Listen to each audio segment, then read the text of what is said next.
Usahakan kalau baca Quran, tadi sudah kita bahas bab masalah punya wuduk dan punya wuduk itu sudah jelas. Haram hukumnya nyentuh Quran, bawa Quran tanpa wuduk. Tapi Beb kata Beb tadi boleh baca Quran tak punya wuduk. Nah, balik ke masalah adab. Kau nak baca Quran, jangankan Quran, zikir, solawat, istighfar, tahmid, gosida itu Beb kalau baca punya wuduk. Apalagi ini Al-Quran.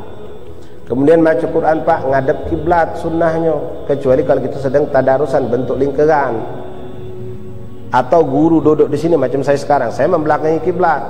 Memang ini posisi yang sudah berlaku dari zaman Rasulullah. Tapi kalau kita dewean, kebetulan nak ngaji dewean, cari yang ngadep kiblat. Minta maaf Pak, mudah-mudahan masjid kita tidak katik. Kadang-kadang kita ni hobi nak bersenderan.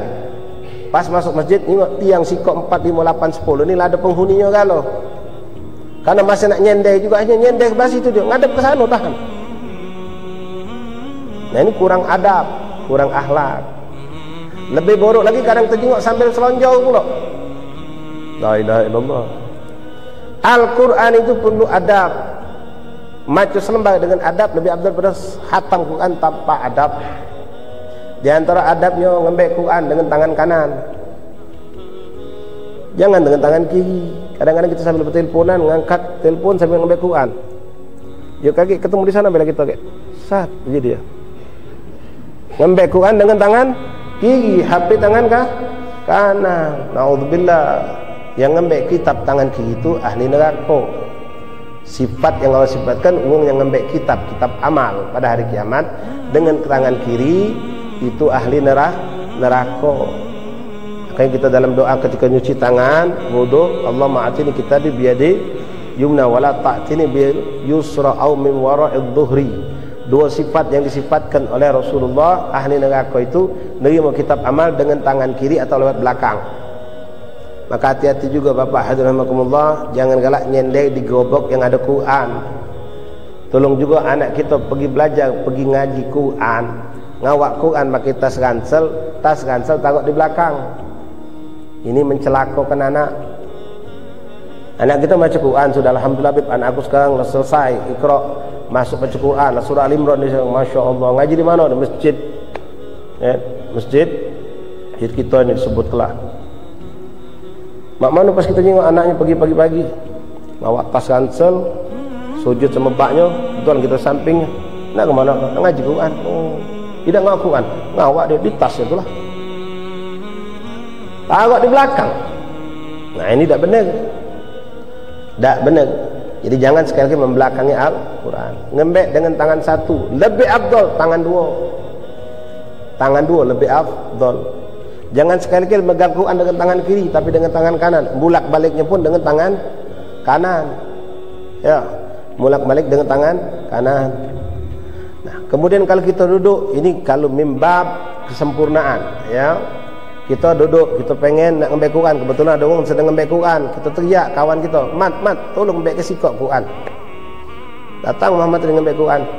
Hati-hati, jangan macam ini gimana? Dia di belakang, ambil dari belakang. Tak benar. Dia dulu dari depan. Al-Quran ini dari depan, ngenjuknya dari depan, bukan dari belakang. Kadang-kadang macam ini. Misal saya lagi duduk macam ini, kamu di sini, ambil ke Quran tolong sikap. Nah, Ustaz. Ya, terima kasih. Ini kadang dapat sadar.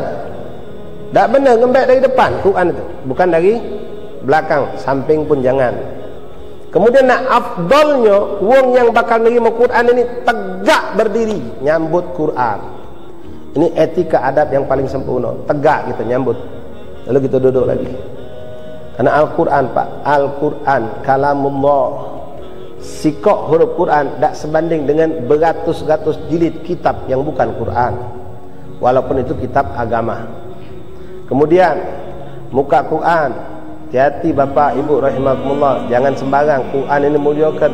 Jangan model macam kita muka majalah. Allah, Quran ini Quran. Buka pelan-pelan. Ada tandanya, cari. Lah ketemu. Dapat baca. Bukan model macam muka majalah. Ini yang bakal ngeret kita ke kecelakaan nerakanya Allah Subhanahu wa taala. Kemudian ikhwan rahimakumullah, mulak-balik Quran dan benar, megang tangan kanan, kalau tidak tangan dua. Bahkan maaf, bukan cuma Quran, kitab wirid, kitab zikir apapun, kalau baca juga tangan kanan. Model kamu memimpin wirid, memimpin tahlil, memimpin Quran, macam ini. Jangan salah setel. Nah, kebanyakan kita macam ini. Tangan kanan megang mic, tangan kiri megang Quran. Ini kurang adab. Kemudian yang terpenting, Quran jangan sekali-kali lebih rendah dari lutut kita. Tinggikan. Unjuk lehang juga maaf, tolong. Orang masjid, dimanapun masjid musola, jangan kita terlalu pelit gara-gara nak beli lehang belagak bagus syar'i, mahal tahan dari yang tidak syar'i. Sekarang ni lehang asak lehang baik pak, model endep, cepek, nah cuma macam ni 25 cm dari lantai. Kita nak Quran di bawah lutut kita, Quran itu. Tak benar. Ada lagi maaf, Quran di pangkunya, ditaruhnya antara dua pahanya. Sehingga maaf, na'udzubillah min dzalik, Quran itu sejajar dengan borongnya, dengan kemaluannya. Ada pula. Jadi nak hati-hati, adab ini perlu dijaga. Muka, nah zaman dulu, zaman sekarang lah jarang terjengok pak. Ya alhamdulillah, kertas zaman sekarang mungkin lebih cantik. Ya. Muka Quran zaman bingin, tak tahu masih tak sekarang. Kalau ada tolong diingatkan pelan-pelan. Diingatkan gawe itu salah, besok tua-tua galak. Pas dia muka lembaran berikutnya, sago.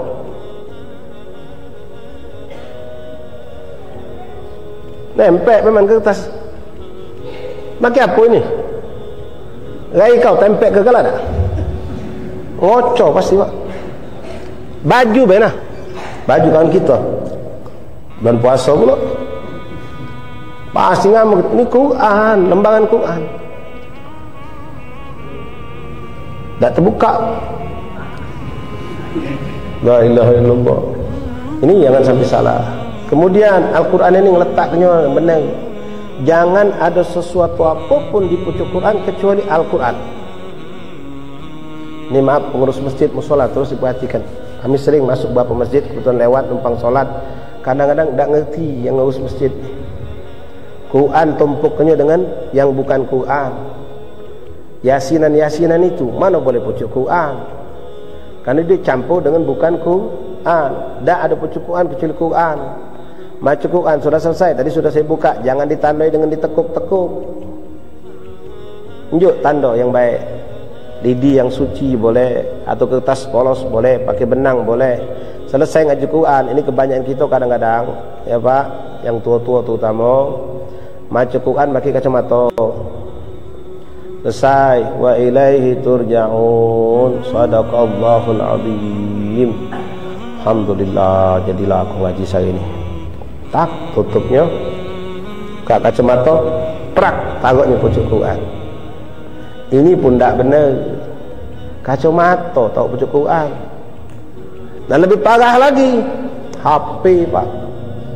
Wallah, saya pernah nyaksikan. Ya bukan, ini bukan saya menjelekkan qori dah. Tolonglah qori ini juga, kalau kamu manggil qori jangan cuma modal bagus suaranya, adabnya juga. Kita pengen bukan seremonial. Qori itu cuma memenuhi acara baik. Rentetan acara yang kedua tilawatul Quran. Kalau katik qori ini rasanya kurang gitu. Bukan cuma situ ikhwan, kita pengen cari yang qori yang soleh. Sebagaimana antum cari ulama yang soleh, yang ceramah, biar orang hadir ini benar-benar dapat berkah. Dapat berkah, bacaan Quran dia tembus ke hati yang keras. Bahkan orang yang lewat pun, numpang lewat di depan kita ni nah, seng terdengar-dengar, tersentuh hatinya. Kita pengen cari yang macam itu, yang punya akhlak, punya adab. Ini waktu dia belum tampil, oh asyik main HP. Tak, kapan ni baca Quran? Ya Allah. Ada lagi, jadi punya batasan HP tadi. Na'udzubillah, ini orang tak punya akhlak, tak punya adab. Yang macam ini yang bisa menjerumuskan kita ke dalam nerakanya Allah subhanahu wa ta'ala. Jadi kitab Quran tak boleh ada sesuatu di pucuk kecuali Quran. Mugolah kitab hadis, mugolah kitab hadis.